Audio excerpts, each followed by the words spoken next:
beautiful good afternoon to everyone here in the Caribbean and also in the United States. Good morning to those in other parts of the world, worldwide. Good day to you, and it's an honor and a privilege to be back with you here on the West Indies Cricket Development Academy YouTube channel as we are now meeting to give you the breakdown of the upcoming match between the West Indies and England, the second game of the group, the second game of the Super 8s in this ICC T20 World Cup 2024, hosted by the West Indies and co-hosted by the United States of America.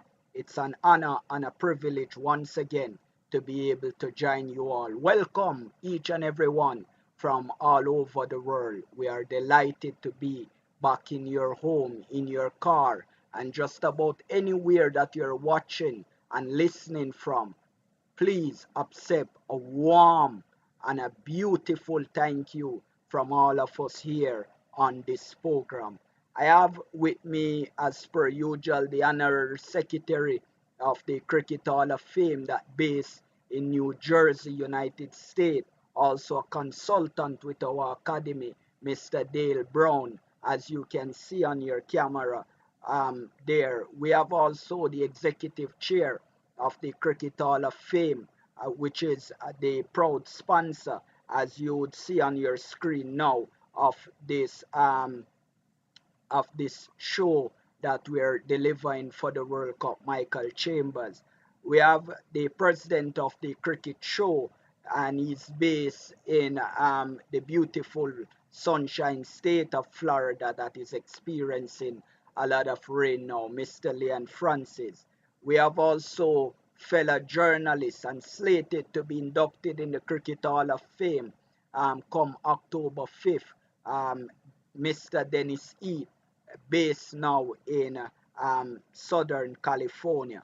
We have also with us the Hall of Famer and sport journalist across the disciplines of sport, Mr. John Melbourne, also with us as well.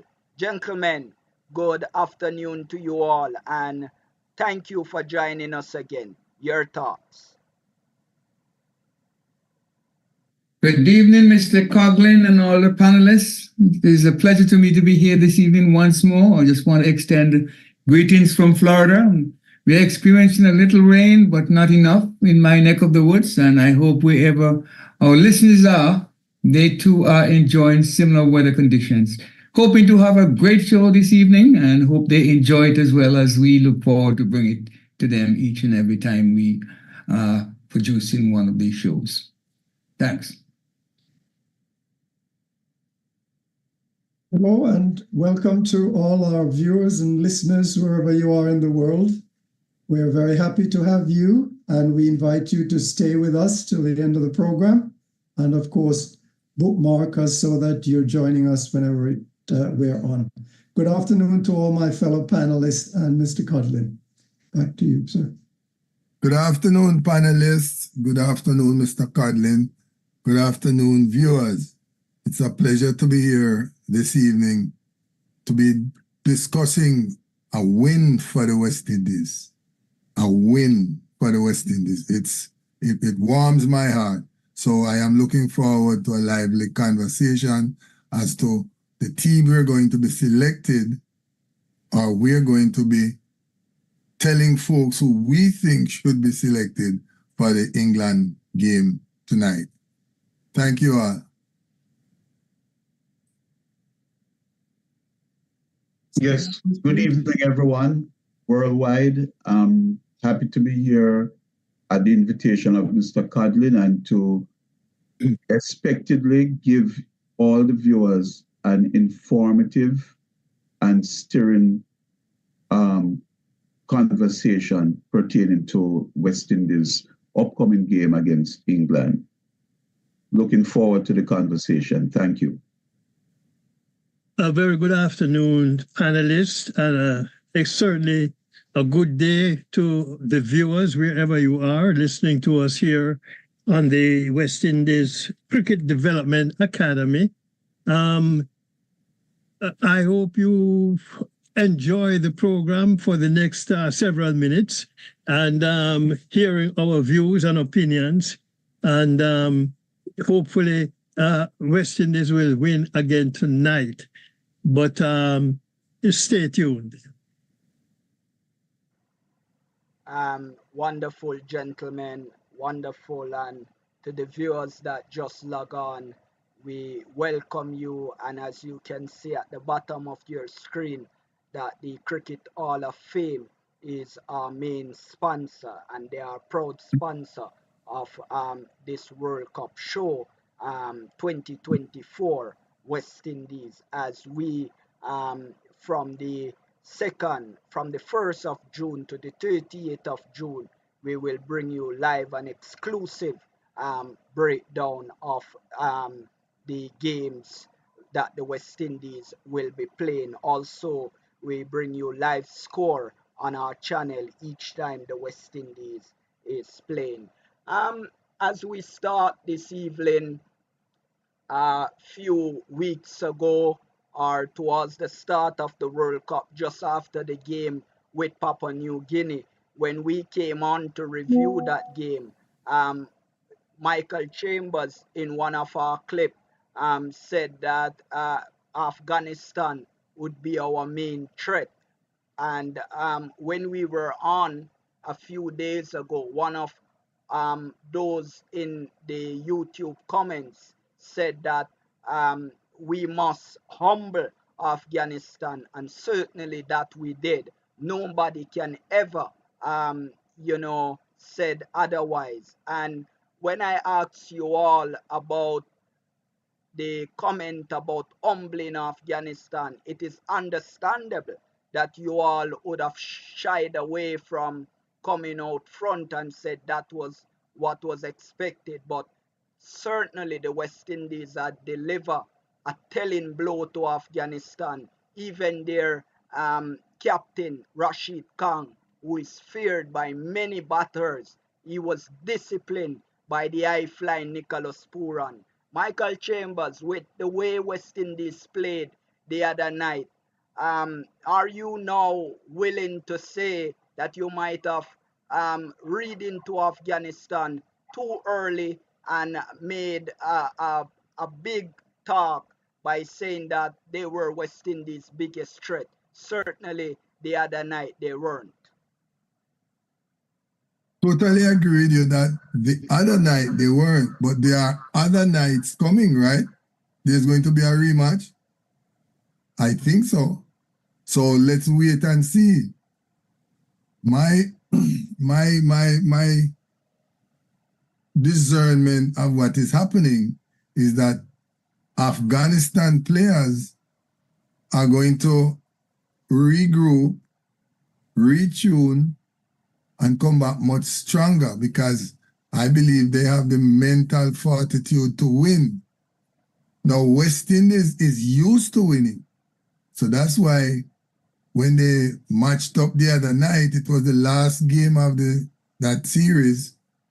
And so somebody didn't take that game seriously, but the West Indies came to play and came to make a statement, and they did. So going forward now in the Super 8, Afghanistan is going to be the dark horse, whether it is against West Indies or against one of the other teams. But they are going to cause some problems in the tournament. Mr. Eat, when we look on Afghanistan and the teams that they came up against, when you look even at New Zealand that they would have humbled, it was a New Zealand team that was short of practice. They came in, they were at the hotel, no training. They came out the night before the game and they had a few practice, which was not sufficient. And when you look at their players that were in the IPL but weren't playing in those games. Afghanistan met up on a New Zealand team that was out of sort, really, and they damaged them. And because of that, many feared that the West Indies, that is a well-oiled opponent, would be blown away by Afghanistan. And remember, when we were talking, I pointed out a fact that we went to lockdown under the captaincy of Pollard and the returning coach of Phil Simmons and humbled Afghanistan 3-0 in a ODI series there in lockdown in India, and also narrowly lost the 3-match T20 series 2-1 to them. And one of the reasons why we lost is because it was alleged that Nicholas Puran was tampering with the ball, and that may have played into what would have happened there. But West Indies, over a period of time, has shown that Afghanistan is no real threat to them, and they have reinstituted that the other night. Your thoughts on the victory by the West Indies and the record that they are now holding over Afghanistan? You mentioned the defeat of New Zealand by Afghanistan, but you also pointed out that New Zealand came in, they didn't practice. Well, I think somebody much more prominent than myself made a statement that I'll paraphrase. I'm not sure if I have it right, but failure to prepare is preparing to fail. And that's what happened to New Zealand when it came to playing against Afghanistan. They were not prepared and they got the lesson that they deserved.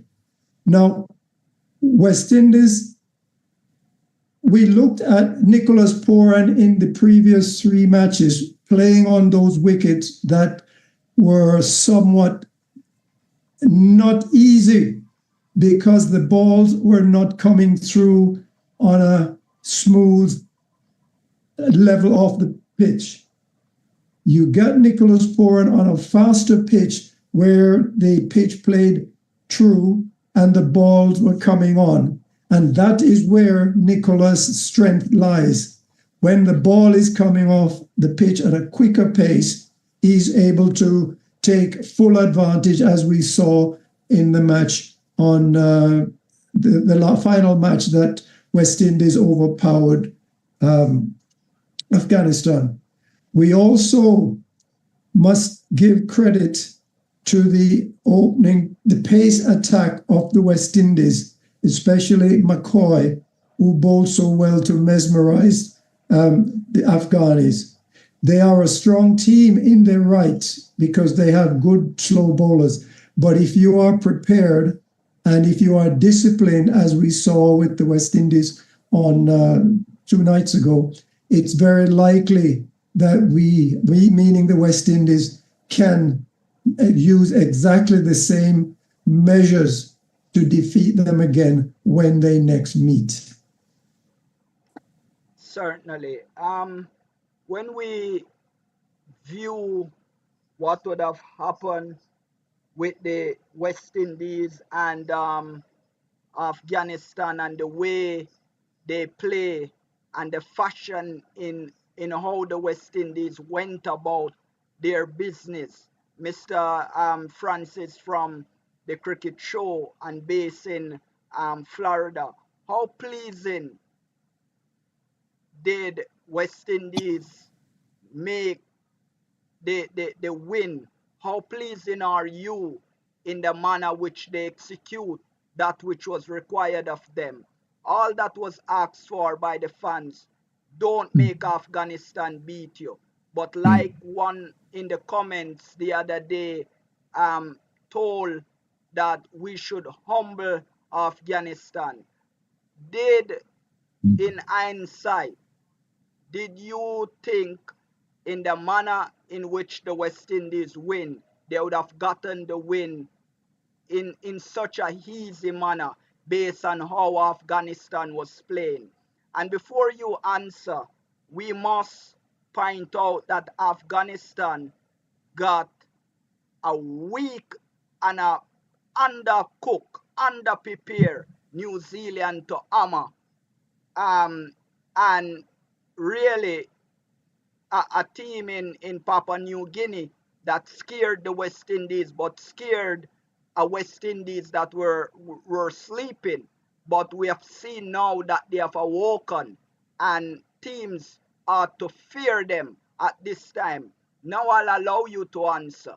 I Okay, had to first, say those things in guiding your comments, because many people are looking on Afghanistan really as a powerhouse, and they are not when they come up against quality teams.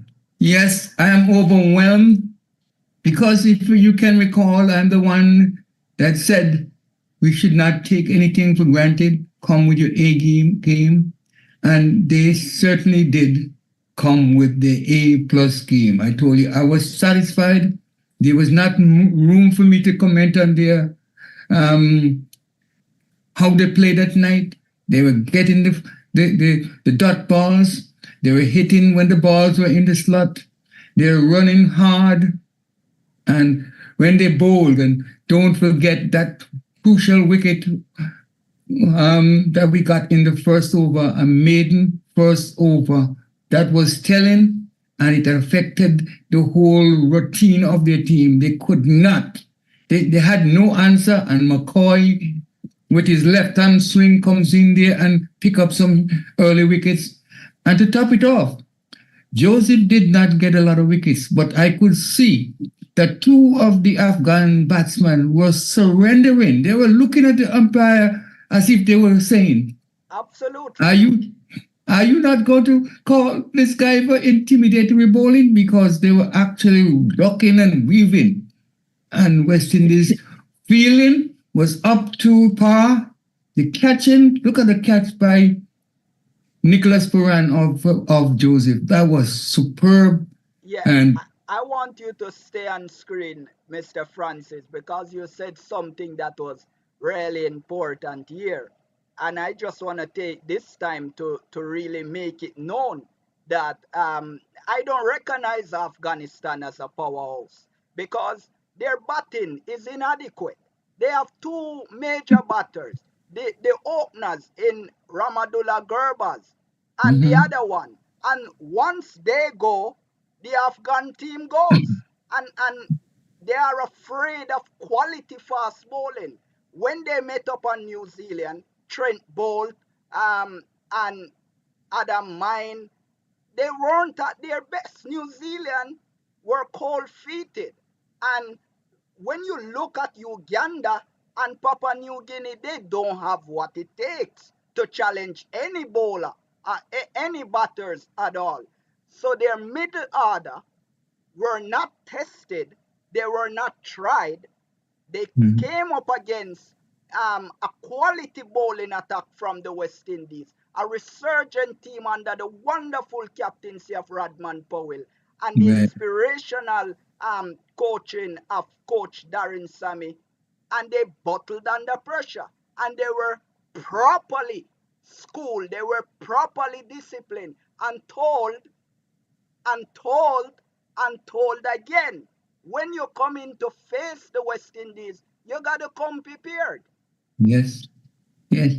But you must also take into consideration that they had the leading batsman in the tournament so far, scoring the most runs, and the leading wicket taker taking the most wickets. So that has to be taken into consideration. Against inadequate Nevertheless, we're not going to count out any team as an underdog.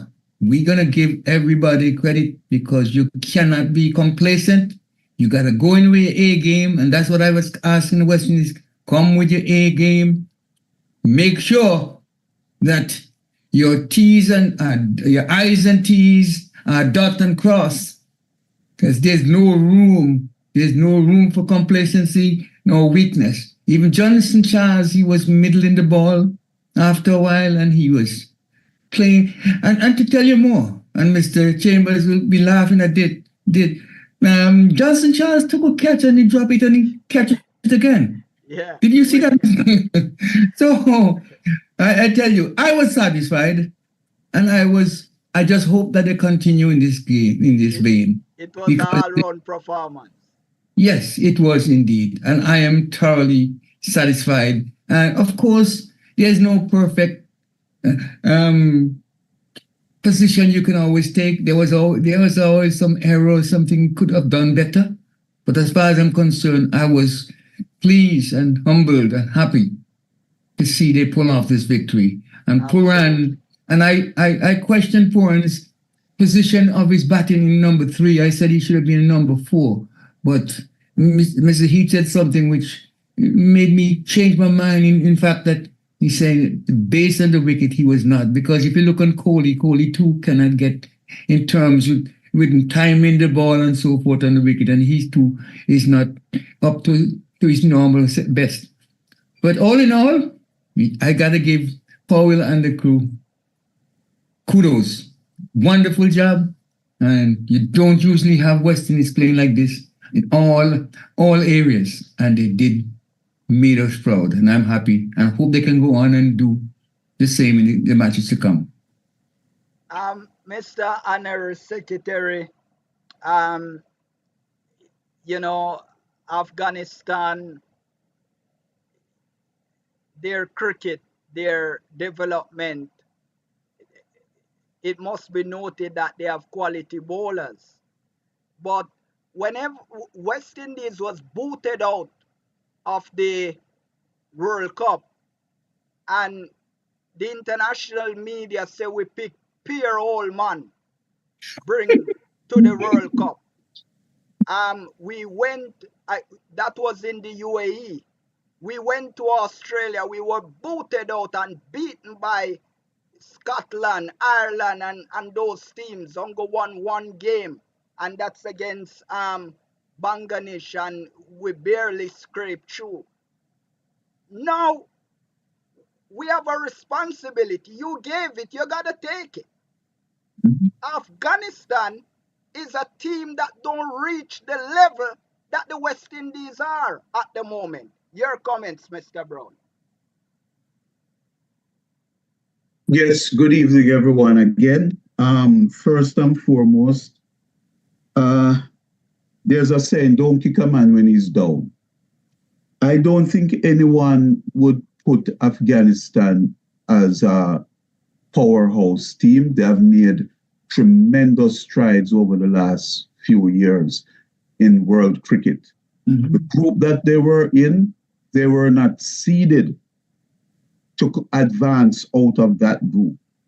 So anyone who said they were dangerous, they were actually correct, because they came out of the group and they reached the Super 8 stage, and they were not expected to get to that point.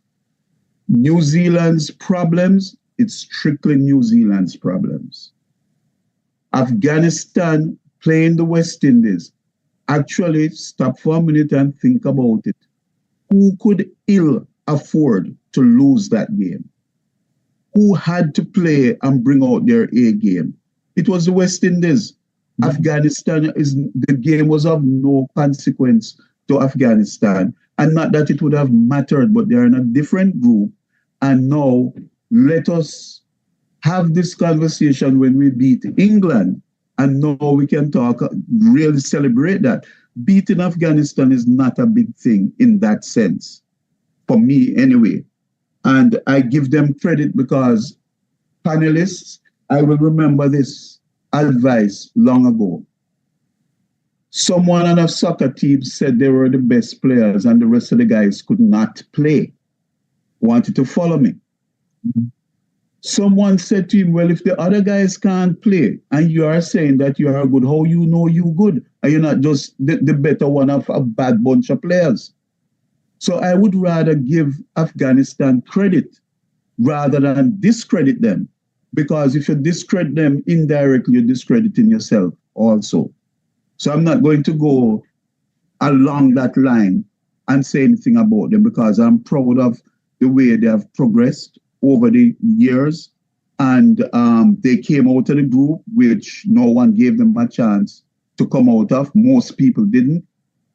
And West Indies were clicking on all cylinders. Everything that they did it right and to the point. And that's what we expected them to do, was to just beat Afghanistan.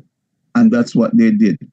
There are so many great things to celebrate with that victory, but I'm going to just tell you as it is seen and or as it is done. That second wicket 80-run partnership from between Johnson Charles and Nicholas Pooran. And while you give us that rundown, while you talk, let's show the viewers some pictures. Go ahead. Okay.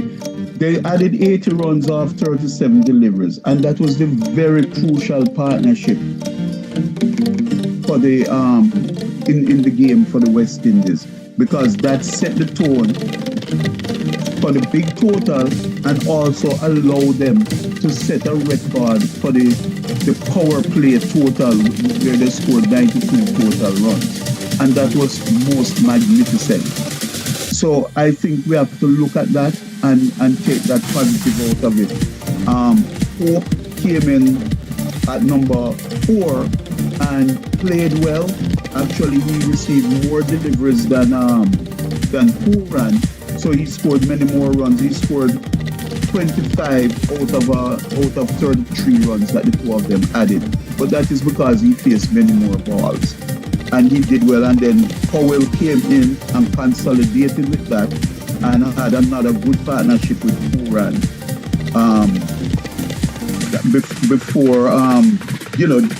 Before Rutherford wasn't needed and Russell was not really needed. But except for King, everybody else did well.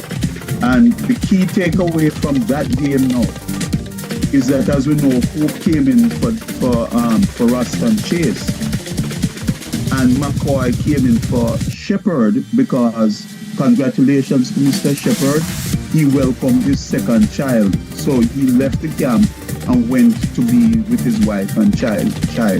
So McCoy has now given the selectors and the captain a very good problem, because now they have to really think about, are we going to retain him, because he bowled very well and he did something that Shepherd doesn't do, which is take wickets, and he bowled economically and was a good addition to the team.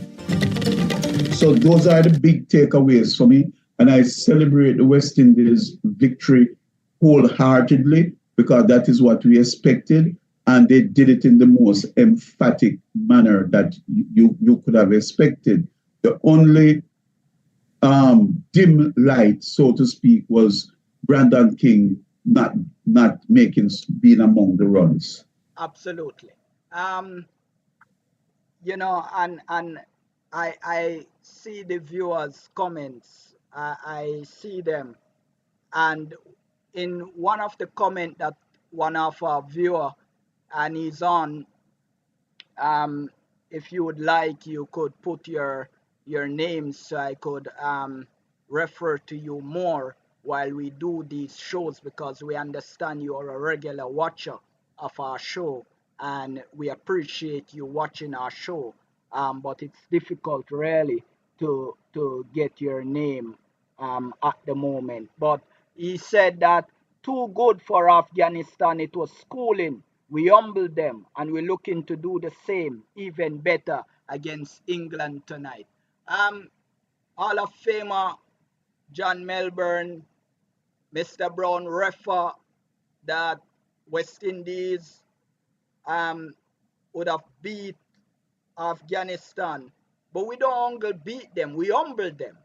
I'm sure you would agree with that. Well, in my comments from the last show, I said I am not interested in humbling Afghanistan.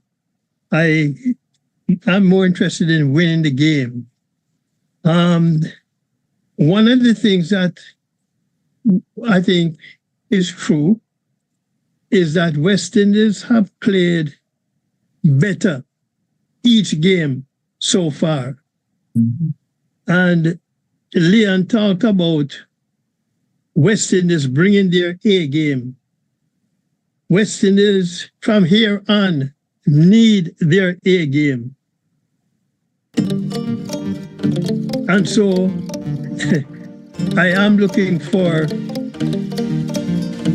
even more improvement from the team coming into this game because, as I said, they seem to be playing better with each game.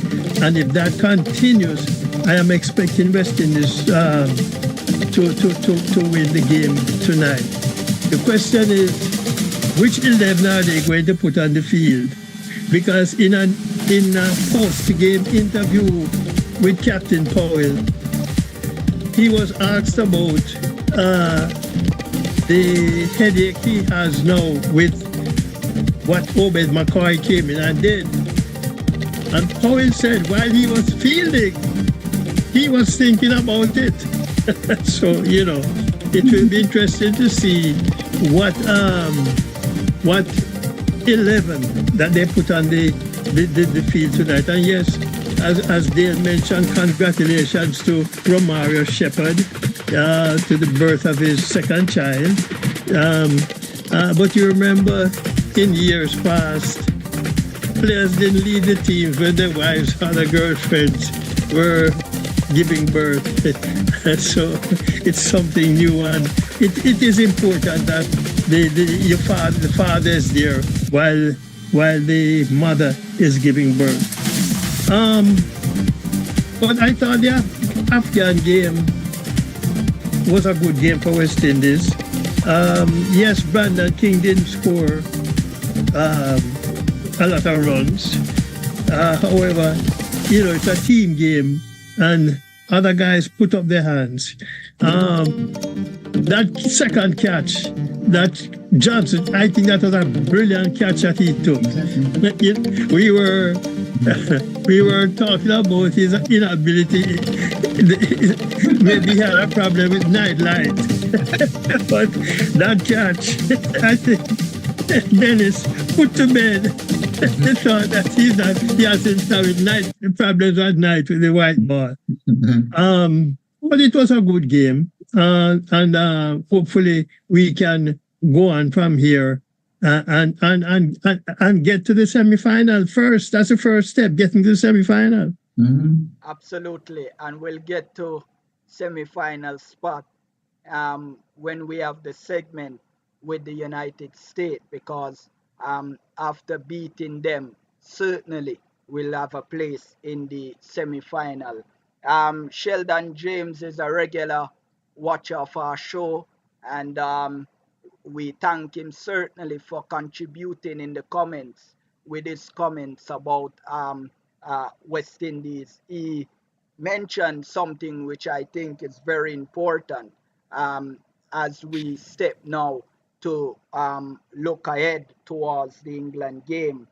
And he said we were world champions the last time we played England in a World Cup, and England humbled us in, if you remember that game where they bowled us out for 55 under the captaincy of Pollard then, and the coaching of Phil Simmons. And he's asking that West Indies returns the favor to England, and certainly we all would be looking out for that. So Sheldon, your comments are appreciated here at the West Indies Cricket Development Academy and the Cricket Hall of Fame sponsored cricket show here that we run. As we look now, we look on England, and I'll bring Michael Chambers back on camera and gauge his thoughts on two things. Firstly, I'll have a go at him in regards to Johnson Charles, because across social media, they have been calling for Johnson Charles to be dropped, and he is the one that initiates that call.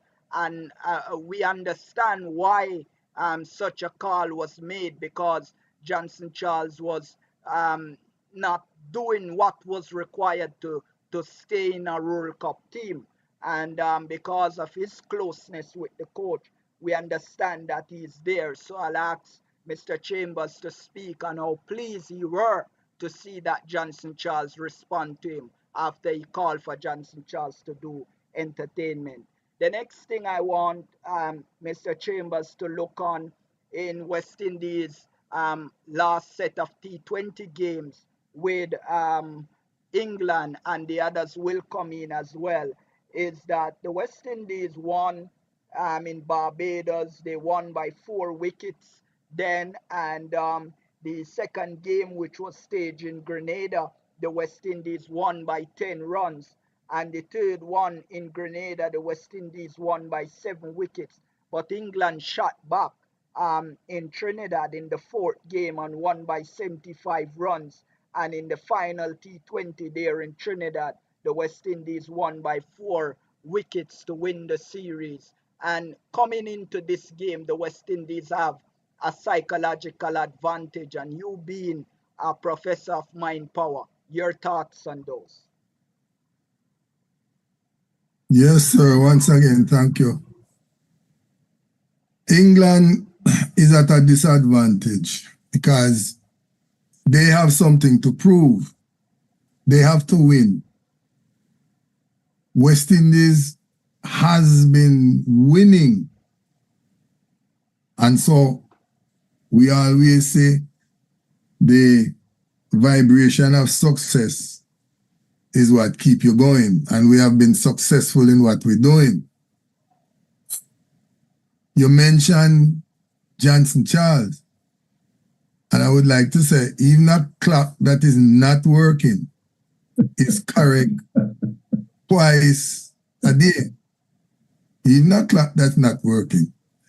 My problem with Johnson Charles, and he showed some of it the other night, you could see that he was a little bit more relaxed and he was enjoying the game. Maybe it was because he was in front of home crowd.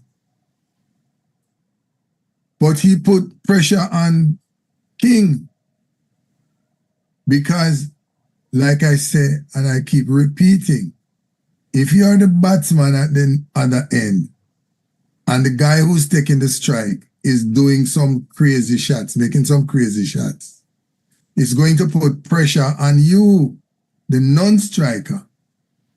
And I am thinking to myself, Ashe Hope coming into the opening position, making some correct shots, would now give Brandon King a chance to open up and be himself. And then you have Puran coming. So there's no way we'd be able to see the top order fail. My only headache now is, let's see what Charles is going to do tonight. If he does good, then, gentlemen, I will eat all my words and I will say, Eugenia Gregg from St. Lucia reached out to Charles and told him, I am calm and relaxed. I am calm and relaxed. I am waiting to hear from her to see if she gave him that message that he has to be relaxed and he has to be calm. If he can do that, then yes, he has his place in the team. Mr. Heath, it was a genuine effort by Nicholas Pooran to speak to Johnson Charles during that innings because it's almost like the team wanted Johnson Charles to perform, and while we were watching that game, you could see that they really wanted him to get a big score, and Pooran was disappointed in the end when Charles got out, but because of the bit of motivation that was thrown to him, he did bat well the other night, and the West Indies had a good start courtesy of him. One point I have to go back to, Mr. Melber said that Charles took a great catch, that second catch. But I don't think Mr. Melber had been following that camera angle correctly, because that second catch, the ball struck him on the hand and fell against his chest and was able to remain there with the help of the arm itself. So he didn't take that catch cleanly, as much as it might have looked that way. But when you followed the angle, you saw that. And I say that just to correct my colleague, Mr. Melber, on that second catch, which he mentioned. Now, I said when the term came up about humbling Afghanistan, I recall saying that we just needed to tweak the team. And it appears to me that the team has been tweaked. Now we have 11 players who've shown us what they can do.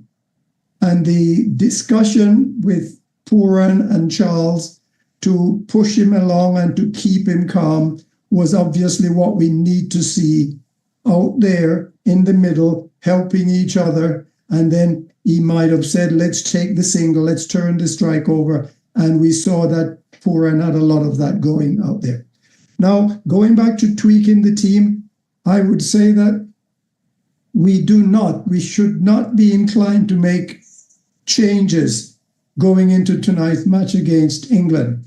However, the couple of changes I would consider, notwithstanding my earlier words, I would certainly be happy to take Charles out of the side and bring Chase back in his position, because you have King and Hope who can do the open. And possibly someone has said that Romario Shepherd should come back. I say no. I would rather have Shamar Joseph, because we've now put him on a kind of pedestal because of his performance in Australia. But then we've brought him to the edge of displaying what he may be able to provide. And each time we just pat him on the head and put him back to the side. Now, that's not encouraging the young man to grow. What we're doing, we are dampening his enthusiasm. I say that we need to give him a shot in the next 3 games. And beginning with tonight, I certainly would want to have him in there instead of a Shepherd, as many have been saying. But rightly speaking... And stay on camera, Mr. Yeet. With the returning Java Archer and his pace, England will be coming at us with everything that they got. And Archer is a main weapon. And what you're suggesting is that West Indies also fight fire with fire by bringing in Shamar Joseph. Am I right? Yes, I would appreciate that aspect of the game, because Jofra Archer, I've seen him play since he's returned from his injury. And to me, he's fiery and he's going to be very difficult to manhandle, so to speak. So a lot of England thrust in this match, we will see a lot of intimidation from Jofra Archer, but at least we have Joseph if we include Shamar, to treat fire with fire. So one of the other things about Johnson Charles is that I don't think he would be able to handle the aggressiveness of a Jofra Archer. And most of his runs come at the top of the innings, where you're facing the quicker bowler, but Jofra Archer would probably be a little bit too quick for Charles to be able to repeat. Which by all estimation is struggling. Is trouble, did you say? Oh. He struggles that night. That's word on the street. That's not from us. Right. We heard it on the street. Nobody should look to send us any lawsuit. We heard it on the street. Yes. He can't see at nights. That's what the public is saying. Well, at any rate, I suspect he'll have a lot more trouble with the likes of Jofra Archer and maybe Will Jacks than he had with the medium pace of Afghanistan bowlers and, of course, other bowlers such as what they face in, is it Papua New Guinea or is it Uganda? At any rate, Archer, Jacks, and the likes will probably give him a lot more trouble. So I intended to make the change of taking him out, leaving King and Hope to open the batting because they batted together before and showed that they have comfort and they can do the job. And the only issue. And with that, the West Indies are afforded one slip up in the Super 8s because once we hammered the United States that many believe don't belong where they are, they'll face us. And they'll face us with, we'll come at them hard. But you're saying that the importance of winning tonight is not so much. So you would disrupt a winning unit. And there is a kind of sense in what you're saying because we still have, somebody mentioned a wounded dog, and we have known the struggle of Etmaya. We have seen the struggle, but Akil Hussain enjoyed the confidence of Mike Chambers when we met previewing the game just ahead of the first World Cup game, where we saw he came into his own and he enjoyed the confidence of my good friend Puran and some more, and he worked himself into form within the World Cup itself. Not many players are able to do that. And do you think now that if Etmaya is given an opportunity, he might be able to work himself into some form? Because what goes and what the knife that sticks the sheep is the same knife that sticks the goat. And we're saying that if Akil Hussain can do it, then favor can reach Etmaya as well. So even if Hope stays, there's a place still for Etmaya. If that's addressed to me, no, I do not see any cause to bring Hetmeyer into the squad. At the moment, we have a winning team, winning squad in the sense of those 11, 13 players that we've used in the last two matches. And that's where we should concentrate our game. But many would argue that it's a 15 players team and all should be given an opportunity in this World Cup to show why they were picked for the World Cup. And if Hope can get an opportunity, then Etmaya should as well. I'm sure. The fans in Georgetown are asking why Etmaya don't get an opportunity yet. Why do you think really, not your opinion now, but those of management, that Etmaya is not called upon as yet? Because, Mr. Codlin, as I said, we've tweaked the team and we can see what this team can do. If you disrupt the team at this point by introducing somebody who's not a forced introduction, but one that you're making voluntarily, that defeats the whole purpose of tweaking this team to the point now. But they would say that about Hope as well, that don't have a good average within the T20 game. No. We've introduced Hope, and Hope has shown that he can perform. But Etmaya is not introduced, so we don't know what he can do. No, now is not the time to experiment, Mr. Codling. Exactly. Have the team. I hear you on that. John Melbourne, would you take a chance with Etmaya at this stage against an England team that he enjoys a lot of century against? No, if I think the experimentation is over. This is at this stage of the tournament, it's all about winning a championship. And I don't believe because a player is in the squad that they have to play. They're in the squad in case something happens with someone who you selected ahead of him. And so I don't think, I don't subscribe to that he has to play because he's in the squad. I think the decision right now is between the players who have already played. And that's the decision the manager and the captain will have to take tonight. Should Ruston Chase come back in? Wouldn't you call that victimization? Huh? If a player is in the team and don't play for the entire World Cup, that cannot be victimization, Junior.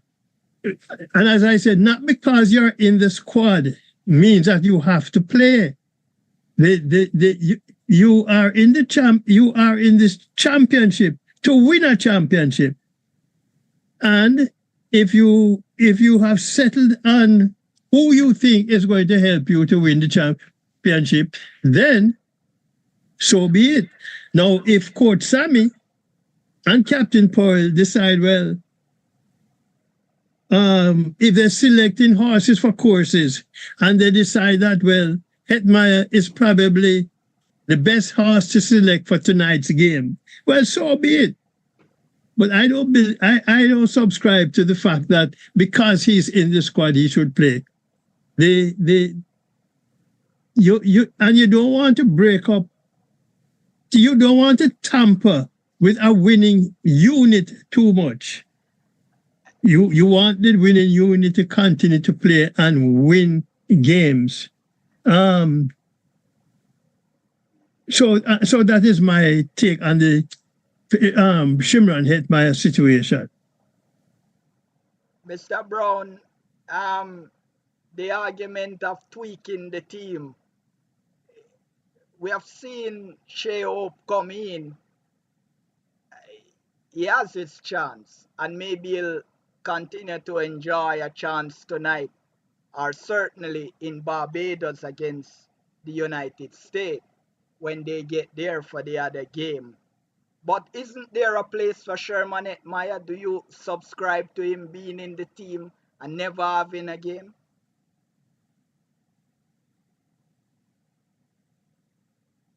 Muted, Mr. Brown? Muted mic. You're muted mic. Yes, I apologize. Thank you again, Mr. Codlin. Absolutely not. There were two changes made for the last game. And as I pointed out, we will be playing back-to-back games at that venue.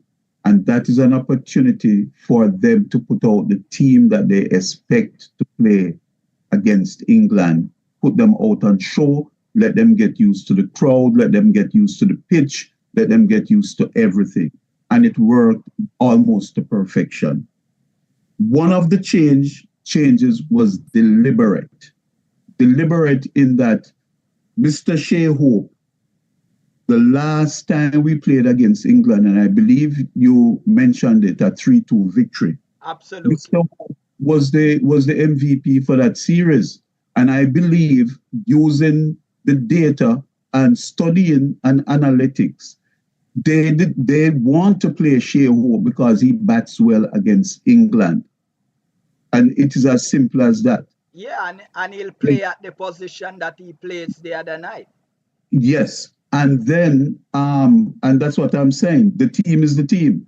Now, with Shepherd, that was a forced move, a forced change. Yeah. They had no intention of playing McCoy, if you believe they are saying, and there's no reason not to believe them. So McCoy came in now, and McCoy bowled extremely well. Now, here is the problem. Do you continue with McCoy? So I look back at that same series against England, and I see that Mr. Shepherd was picked in the first game to play against England and was dropped immediately because of a poor performance in that game against England when that first match in Barbados. He did not play well. So they replaced him with Mr. Gudashet Moti. So Yeah. I really don't see. And the other thing is, West Indies went with a 5-man bowling attack as opposed to a 6-man bowling attack, which is what Rust and Chase would have been. And I think that they look at that formula and believe that they can use more specialist bowlers and, in a sense, shorten the batting a little bit because Hussain and Alzari Joseph are not slouches with the bat. So they're going for people who can take wickets. Shepherd is not a wicket taker, but he's a useful lower order batsman. Do you trust your upper order not to be putting pressure for him to come and produce? And I would go with that theory. Hope should stay at number 4 because that is what works. Johnson Charles, with all the faults and everything like that, he made runs. And Yes. because he made And he runs, gets to remain at the top. yes, and he took 2 catches, whether they are buck up or not, he took them. And one of them, he dived forward. Listen, He one had of to make that catch, that Sheldon the second said, one. Yes. Sheldon that is with us. Let me see the name here. Sheldon Powell. I think it's Powell. Sheldon, send back your name so I get it again. I'll write it down this time. Sheldon said that Charles took off the hat, and that might have contributed to him catching those 2 catch. Your small thoughts on that. He took off what? I didn't get that. His Yeah. hat. The hat? The hat. His hat. He take off his hat. Well, you know something, Sir Codlin? If he took off his hat and took those 2 catches, then I will take off my hat to him for taking those 2 catches. Sir. That's right. Because one of them, he made that catch. He dived forward. That and second caught the catch. ball. Yeah. The second Yeah. catch. I Yeah. don't know if it buck up in his hand or not, but he made that catch and he dived forward. So whatever I want him to do well. Because if And he Dale- does well, it and stands Dale- good for West Indies. I don't care if the catch a buck up in a deal. Was the batsman out? Yeah. There you go. That's the bottom line, you know. Was the batsman out? Yes, sir. Yeah. So I wouldn't make Hetmeyer has no place in that in the team. I agree. So, as it is, the big question is Shepherd or McCoy, and I would be somewhat disappointed if they don't go with McCoy, because in the last program we had, I mentioned that McCoy should get a look in. Don't know how they would work him in, because he's a good death bowler. When you put him in and people swinging and hitting all over, he will take wickets. Yeah, and against New Zealand, Shepherd bowled some overs in the deaths, and out the park. And he got knocked out the park. Yeah, he got knocked out the park, and against Uganda, he did not. So it's important for when these players are playing, no matter the opposition, to show their worth, because at this stage it could come back to bite them. Nobody's saying, in this world that we're living in, you have to have place for people to be able to be with their family. A few players in the past, somebody was telling me some time ago, had to leave tour to be with their loved one because of illness, despite being in a battle for their country. But sometimes family take the front row, and that's understandable. What we are saying is that Shepherd had not grab the opportunities that he has gotten to bowl in the death. And Obey McCoy came and showed his worth. And by virtue of performing in that important game against Afghanistan, he should remain for tonight against England. And that's all we're saying. We have nothing against Shepherd for going to be with his family. That is respected, and we love and appreciate that he was there for his dear wife. But he had not grabbed the opportunities with both hands that he has gotten so far in this World Cup in terms of the death bowling. Mr. Francis and Mr. Chambers, one after the other. The West Indies is expected to win tonight. And how do you envision this win? Articulate for the viewers the manner in which you believe this win tonight can come in. The closeness is not important. We just need to win. Articulate that for the viewers. I believe and I honestly think that West Indies will win. 4 left-handers played a major part in our victory against Afghanistan, namely Quran, Hussein, Moti, and McCoy. They played a great part. We have coming up against Archer, we coming up against Topley, Sam Curran, and of course Moeen Ali can push in his hands there a little. But England has a batting lineup right down. You cannot write these guys off. You went into with an attack that decimate the Afghanistan and I feel I should retain that 11. Hetma, in my view, should get a knock against the USA. And Shepherd, in as much as he has done yeoman work for the West Indies in the past, I think he should be left out of this 11. I see West Indies growing from strength to strength. And yes, Charles might be plucky, but the important thing, he's going to disrupt that attack. If you short, he's going to pull you. If you are wide, he's going to slash you. He may not look pretty, but by the time you look around, he's 30, 40, 50. And with Puran batting so well, and Puran has been doing reasonably well, he may be due to a failure. I don't suspect that will happen, but normally it does happen sometimes. And we want to see, we may be down to Rutherford again. We want to have a batting lineup that can withstand the English pressure. We want to have an attack that can get to wickets or curtail the batting. I see no changes. I see a unified team. It's not that we're going to leave Shepherd out for the keeps. And Hetmeyer obviously will come in due course, and look forward to see some more changes. But I'm satisfied with what is happening, and I don't suspect that they'll make any change, if any change, significantly to change that lineup. West Indies all the way. Okay, sir. So my bet, if there are no changes in the lineup, we will struggle to come across the line. We will win, but it's going to be a struggle. We will win by a couple runs. If Shea Hope opens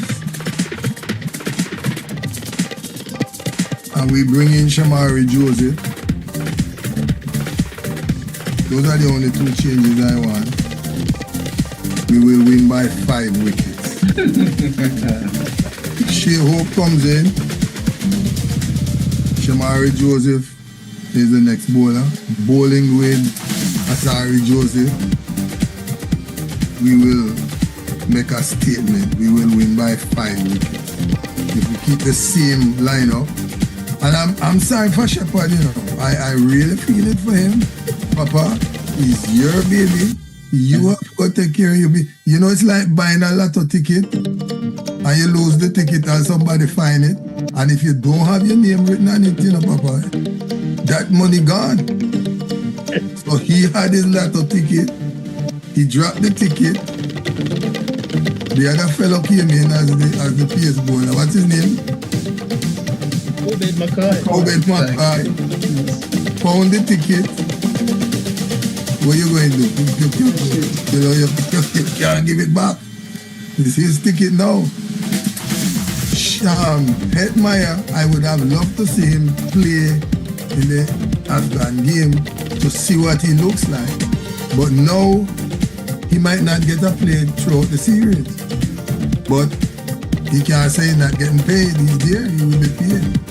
So have fun, keep practice going to the nets, and wait for your opportunity. He has had a lot of opportunities and blew them. So he has nobody to blame but himself. So we're in for a good match tonight. You know, I will load up on my soda and my water because I'm not into booze anymore, you know. And I'm going to watch this game from start to finish. Mr. Brown, as we speak, we have pictures running on our screen with the former West Indies captain, which is a good friend of mine, Nicholas Puran. Talk of yours through your thoughts on Puran and you know, his marvelous batting the other night. Sure, thank you, sir.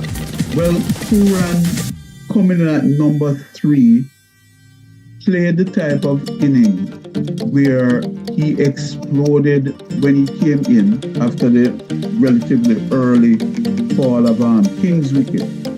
And again, we go back to that 80-run partnership with Johnston Charles, where he took full control of everything at that stage. In that knock, he only faced 5 dot balls. Okay? Puran made 51 of those 80 runs from 16 deliveries that he faced, of which 5 were dot balls, but such was his power. And that is very, very, very impressive of this young man. But even more impressive is that once Charles was out and Hope came in and was batting well, he allowed Hope to face a lot of the bowling rather than try to, keep up the strike himself, and Hope acquitted himself quite well.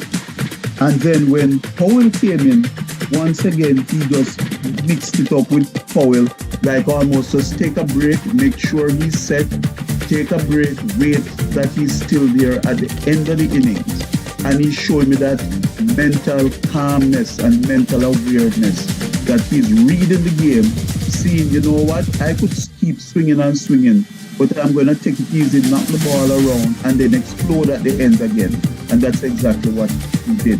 He gave the others who came in, that is Hope, Powell, and Hope and Powell especially, because nobody else had a chance to do anything. And then he exploded in that last stand when he was hitting the ball out of the park before, unfortunately, trying to complete a century, he got run out. If anyone deserved a century, he did, but he got exactly, he was super magnificent, and he paced his innings excellently. Mr. Francis, the vice captain, is from your island. He has acquitted himself. We called for him to rise to the occasion a few days ago. How pleased are you that he has now done that? While you talk, his picture will be on the screen. I never met him. I wrote to him a couple times, and he responded genuine. To me, this guy is the fittest player on West Indies team. To be bowling at in excess of 85 miles an hour, and he never failed to give his all. He's one of the best catchers on the field. He may not smile, but he's into the game. He wants to win. He's a team person. And sometimes he doesn't bowl. He's short of a length sometimes. But that ball is sometimes effective. get most of his wickets the way too. But you're looking for the same delivery. I think he is a team player above all, and he sometimes grimaces when someone misfields from his bowling also. But you find that in cricket, you find that with other players too. But now I've seen he has curtailed that attitude and concentrating on what he ought to do. Very often I'm seeing him coming up to the bowlers and telling them, giving them little tips. And that I like about him. And he's not a slouch to the bat. He can give you a few in the order, but he's a marvelous fielder. He's a super athlete. At his height, I think he has a great future in West Indies cricket. And while the others are running to get contracts all over, he takes 2 or 3 and plays for the West Indies. And I admire him for that. And I hope that he does well. He's being criticized for being the vice captain. He should not be the vice captain. He should not be that. But who else? Give him a chance.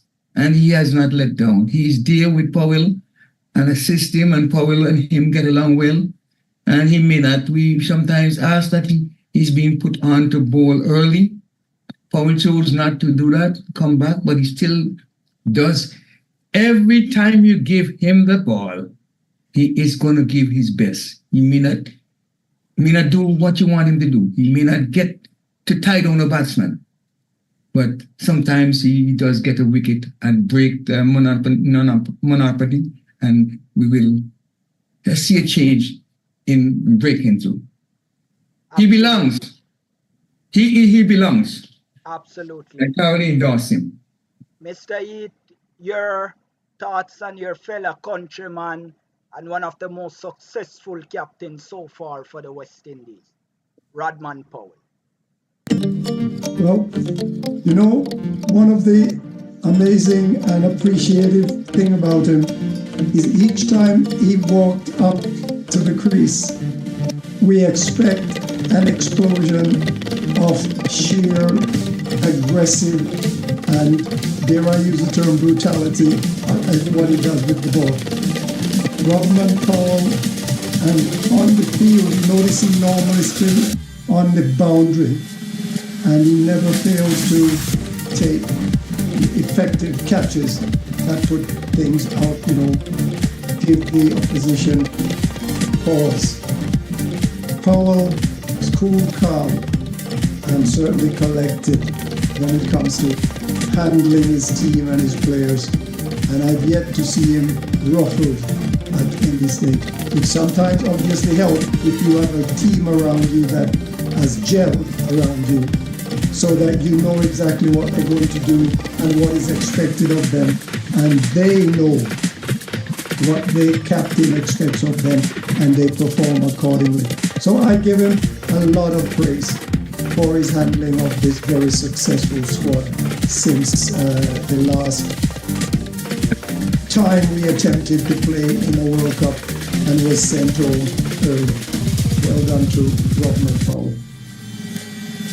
John Melbourne Hall of Famer, your thoughts on the Player of the Month, Gudakesh Gudakesh? Yes, and his consistency while you talk will show pictures of him and others on the screen. Go ahead. Certainly. Thank you so much, Junior. Well, I have always, there are 3 players, or a couple of players I probably should say, that I've always felt should be in the West Indies squad. Gudakesh is one. Akil Hussain is the other one. And also Obed McCoy. Now, Obed McCoy in particular and Gudakesh coming back from under 19 cricket, where they represented West Indies quite well. And I think so interestingly, both Gudakesh and Obed have suffered some injuries that have probably set them back a little over the last, since they're under 19 years. But it's great to see them in the squad now performing well. because Obed McCoy has been a pretty good bowler, and in fact, coming from the other side, the opposite side, a left-hander. It's so interesting, both all three, Akil Hussain, Obed McCoy, and Gudakesh are all left-handers. Yes. And serving West Indies very well at the moment. In the last round of discussion, I think I mentioned that the St. Lucia, the Darren Sammy wicket was the ball would be coming onto the bat, and I expected West Indies batsmen to like that. And it's going to be no different tomorrow. I don't care how fast Jaffa Archer is. Once the ball is coming onto the bat,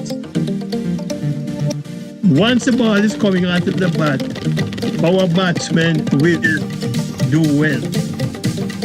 And so, I do expect West Indies to win that game tonight, and that once again the performers going to be our two spinners, Azar Joseph. You like about Azar Joseph? He looks angry when he's bowling. Like he just want to blow away the batsman. And I like seeing that. One of the things that I have noticed with this West Indies team, you talk about the six hitting, but these guys are taking singles, turning over the strike. Yes. And I think that is what has probably helped them more than anything else in scoring runs. And if I may just mention one more thing before I shut my mouth. What do you guys, we didn't mention about the run out. The run out, yes. Should they have gone for that second run? Yes. Or should you have there were 2 balls to go in the over. Hopefully, it was Shepherd at the other end that they could get the run, and with 1 ball to go, Puran would be facing that 1 ball. I don't know. But I think there's some discussion as to whether they should have gone for that second run. How many times a fielder is going to throw a ball from the boundary and hit the wicket? I mean, these things go. But I don't know if he should have gone for that second run or taking a chance for his partner to get him back to the other end to face that last ball. Totally agree with you, Brother John. They should not have taken that run, and they should have settled themselves and go for the last ball and hit it for 6. And the worst thing could have happened, he would have come not out 98. Right. But now you're out 98. So I agree with you. It was worth trying. I don't agree. I think he should have gone for a run. I think he tried his best. And, normally, under normal circumstances, how often you see a fielder on the boundary throwing a ball to the stump and get a direct hit? That is something unusual. I thought he should have gone for it because the century was at stake and it was worth trying. It didn't pay off, but it was worth trying. But there was another way to do it, a simpler way to do it. And he missed. It's just like the game. This was the previous game when Puran. When just like the other game when Puran got the ball and instead of throwing the ball, I think to complete the run out, he tried to throw it on the wicket. But with that run, are we being too critical that there was no certainty that he would have gotten the last ball? I mean, if you smell blood, you go after it. Yes. Well, there's no certainty, but then he would have come 98 not out. Exactly. Yeah, But and then we hardly see players stay from where they are and hit the wicket. It was just the night of that throw. Yeah, that's what I'm saying. It's not obviously a guy throw a ball in from the boundary like that hit the wicket, hit the stumps. You know, it's just one of those things. Yeah. Mr. Chambers, as we look to draw to a close now, because we want to rest our viewers to get ready for the games, for the important game tonight. But Brandon King came into the series as the new appointed interim captain, the third man in charge. As we speak this moment, if the unavailability of our captain Rodman Powell and also our vice captain Azari Joseph, the mantle would fall on him. But we have seen since the start of the World Cup, he has not, came into his own. Do you think tonight, with the record that he has against England, could be the night that he really show his worth and start to step in back? And bearing in mind that all 4 games that we play, 4 other players step up at the time. It's not a one-man band, it's a team effort.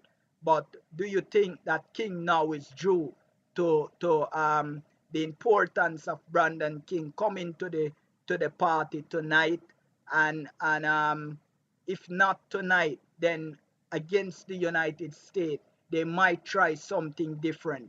So for him to keep his game, do you think tonight he needs to come up, and the process in which he can do that?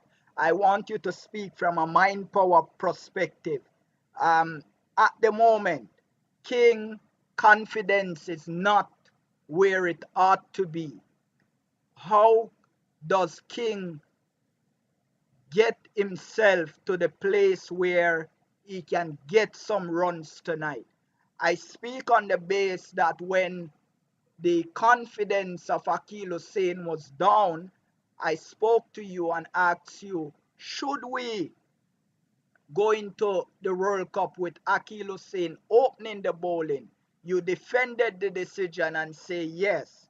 Are you prepared to do the same with King? And just articulate for the viewers why you feel that he can rise to the occasion tonight. And you can't pin it on any one man. Every player has his own responsibility. And if you want to go there, let's go there. The Bible says, let every man work out his own salvation with fear and trembling. If a person is to go for the $1 million and somebody close the door, won't that person try everything in their power to break down the door because they need the $1 million? That's the perspective I'm speaking from. Brother King has a big problem. Huge. I had a discussion with a friend today, and I would drop Brandon King and bring somebody else in this match. But you notice I didn't say that. I left him in the squad. Only because he's a Jamaican. He's a Jamaican, yes? Is he a Jamaican? Yes. That's the only reason I'm leaving him in. If not, he failed twice. So if I am going to apply the same thing to Charles, I have to apply it to King. That if you fail, you should be replaced. Now, what is going to save him tonight? Himself and Charles must sit down by themselves before the match starts and meditate and come up with a plan. There is no plan between Charles and Brandon King.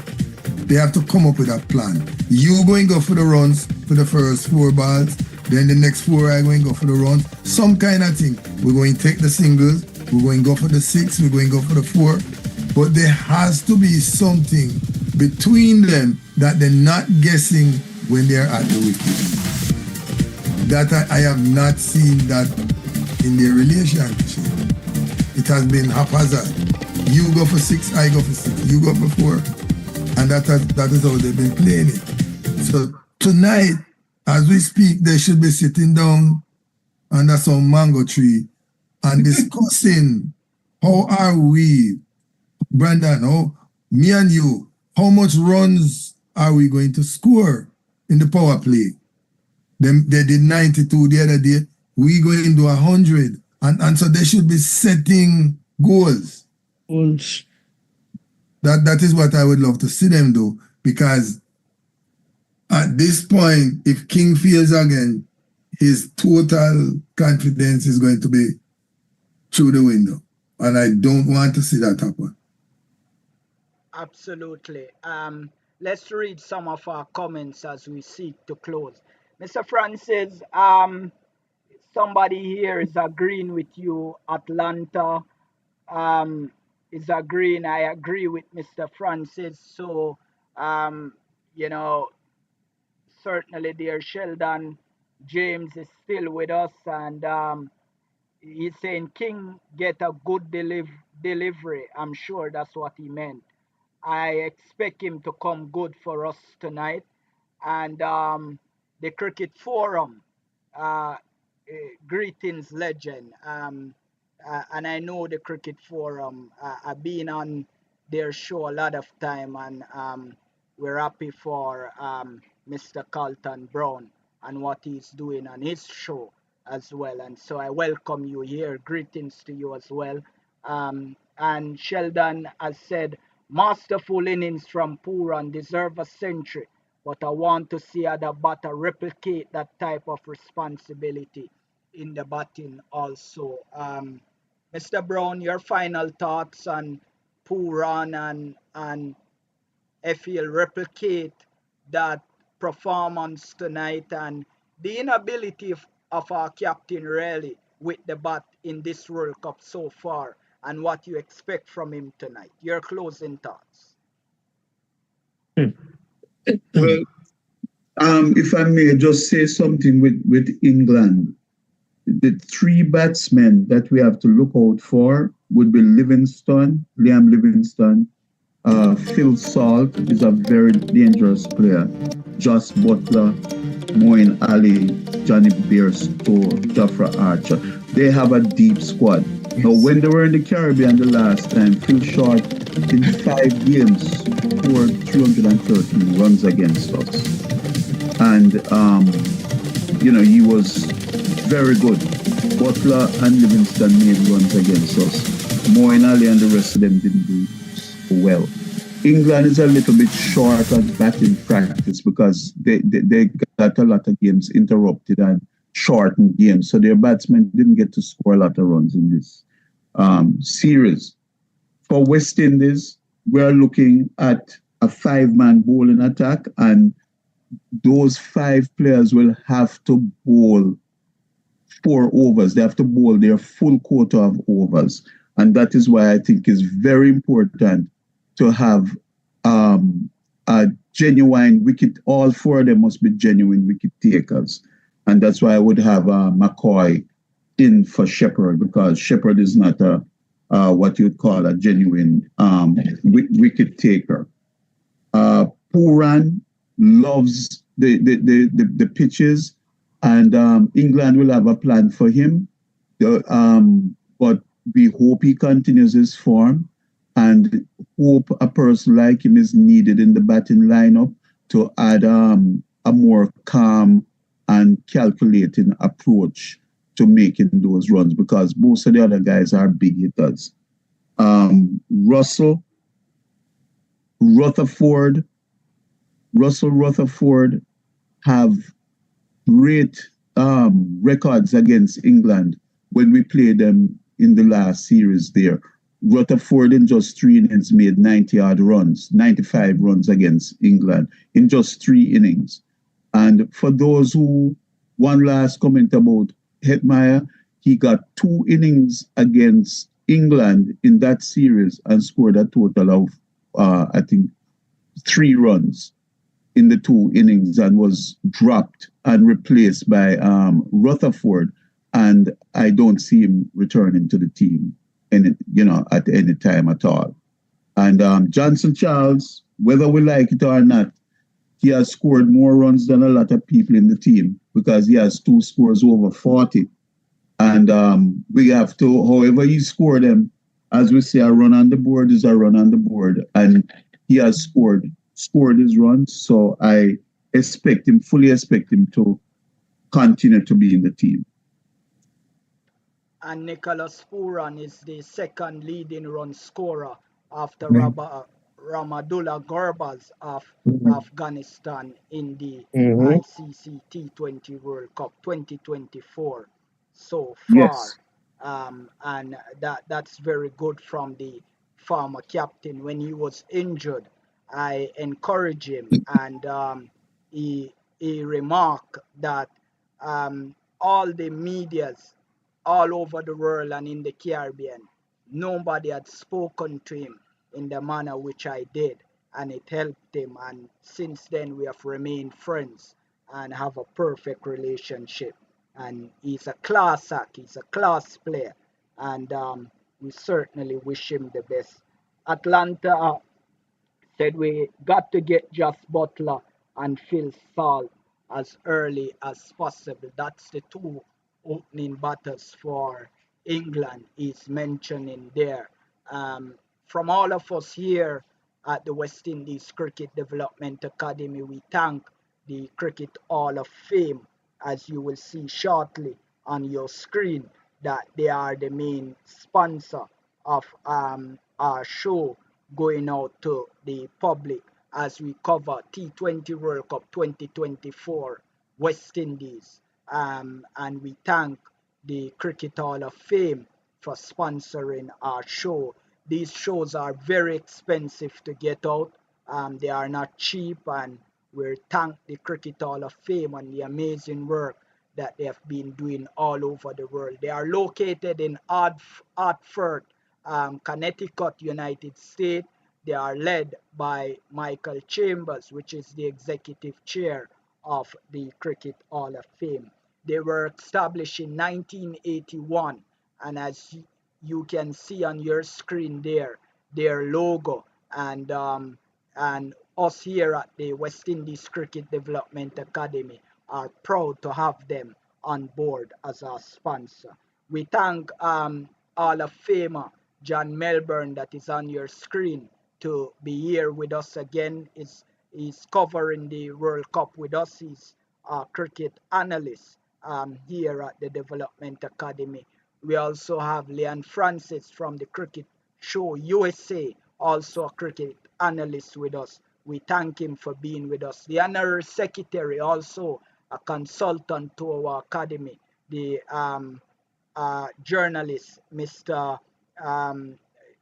Dale Brown, located now in New Jersey. We also thank and appreciate the recently nominated and slated to be inducted in the Cricket Hall of Fame come October 5th, 2024, Mr. Dennis Eat and Mr. Francis, also slated to be inducted along with him. They are the pioneers of the cricket show there in the USA that started way back in the early 2000s. We thank them for covering with us this evening, and we look forward to the wonderful game between the West Indies and England that we know and believe that the West Indies will come out victorious.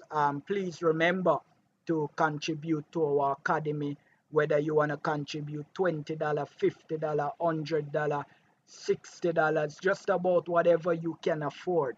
Contribute it to our academy, because that will go in aid of helping less fortunate cricketers that we care for here in Jamaica and in the rest of the Caribbean. You can get in touch with us with the number that you're seeing on our screen, and we will be sure to tell you how you can go about making a contribution towards our academy. You can also type in your WhatsApp right at the top where you see the AI Ask, Meta, or Search AI, type West Indies Cricket Development Academy. It will give you information on our academy, and it will also take you to where our website is, and you can make contact via our website to us as well. You can also contact us at West Indies Academy at zuzumail.com. We'll look forward to hear from you whenever you make contact. From all of us here at the West Indies Cricket Development Academy and all the panelists that are on show tonight, we thank you for joining us, and we will hope to come back to you on the 22nd when the West Indies take on the United States there at Kensington Oval in Bridgetown, Barbados. From all of us here at the West Indies Cricket Development Academy, goodbye.